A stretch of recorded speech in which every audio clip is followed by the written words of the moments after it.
Reacting to producer Dil Raju movies. First సినిమాతోనే jackpot తగిలింది, blockbuster. ఈ స్టోరీ ఒక బ్లాక్ బస్టర్ స్టోరీ. దానికి తోడు సుకుమార్ డైరెక్షన్ ఆడవడంతో కల్ట్ క్లాసిక్ అయిపోయింది. బోయపాటి శ్రీను నమ్మి ఒక అవకాశం ఇచ్చిండు, అదృష్టం లిప్కిస్ ఇచ్చింది. ఇప్పటికి కూడా ever green block buster movie for youth and families. Cinema సరిగా ఆడకపోయినా దిల్ రాజు మీద రెస్పెక్ట్ పెరిగింది. సినిమా అనుకున్నంత ఆడలేకపోయినా కానీ దిల్ రాజు మీద మాత్రం అందరికి ఒక ట్రస్ట్ వచ్చేసింది. Such a great movie, great emotions, great block buster. Youth mentality పైన ఇప్పటికీ ఒక స్టిల్ రిలవెంట్ మూవీ. అప్పుడు ఫ్లాప్ అయిందేమో కానీ ఇప్పుడు మాత్రం ఒక కల్ట్ క్లాసిక్. ఇప్పుడు వస్తున్న కమర్షియల్ మూవీస్ కంటే ఒక 100 రెట్లు better cinema, best cinema. Dil Raju bank account లో కనక వర్షం కురిపించింది. Beautiful movie. This is the best experiment made, but flop చేసినాం. ఫ్యామిలీ మూవీస్ తీయాలన్నా, అందులో విలువల గురించి చెప్పాలన్నా దిల్ రాజు మూవీసే. నాకు ఇప్పటికీ డౌటే, ఈ సినిమా ఎట్లా ఫ్లాప్ అయింది. హౌ?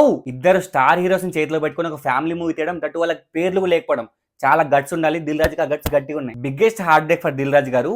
తన బీరువాకి బొక్కబడ్డది. ఆల్మోస్ట్ ఒక పర్ఫెక్ట్ కమర్షియల్ సినిమా, ఒక perfect commercial blockbuster. Good movie, good collections, Dil మామా హ్యాపీ. Beautiful movie. థియేటర్ లో 2 సార్లు చూసిన. అప్పట్లో కుర్రతనం మామూలుగా ఉండేది కాదులే. చెప్పినా కదా, ఫ్యామిలీ మూవీస్ తీయాలంటే దిల్ రాజు ఒక్కడే.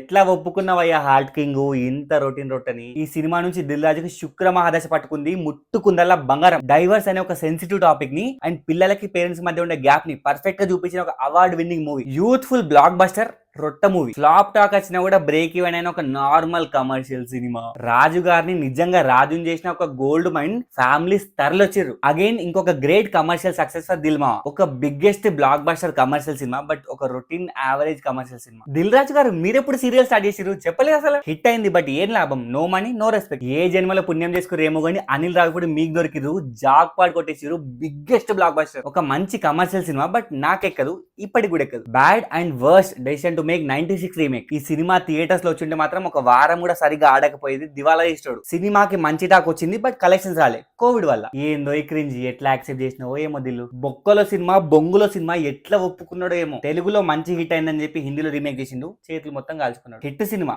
బ్రేక్ ఈవెన్ కూడా అయింది, బట్ క్రింజ్ కమర్షియల్ రోత రాడ్ సినిమా. అగైన్ మళ్ళీ తెలుగులో హిట్ అయింది, రీమేక్ చేసిండు, ఫట్ అయింది. వద్దు sir, no thanks, no thanks. The most respectable movie for Dil Raju garu ever. Literal గా ఊర్ల కూర్లు ఎగబడుకుంటూ మరి యూస్ చేసిన సినిమా. హిందీలో చేతులు కాల్చుకుని సరిపోలేదేమో, ఈసారి తమిళ్ పోయి చేతులు కాల్చుకున్నాడు.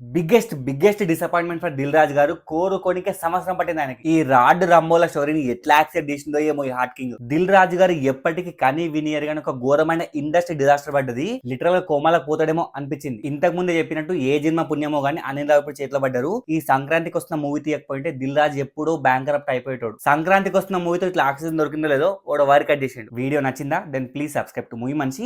అండ్ నెక్స్ట్ ఎవరి పైన చేయాలో కింద కామెంట్ చేసేయండి. జిందాబాద్.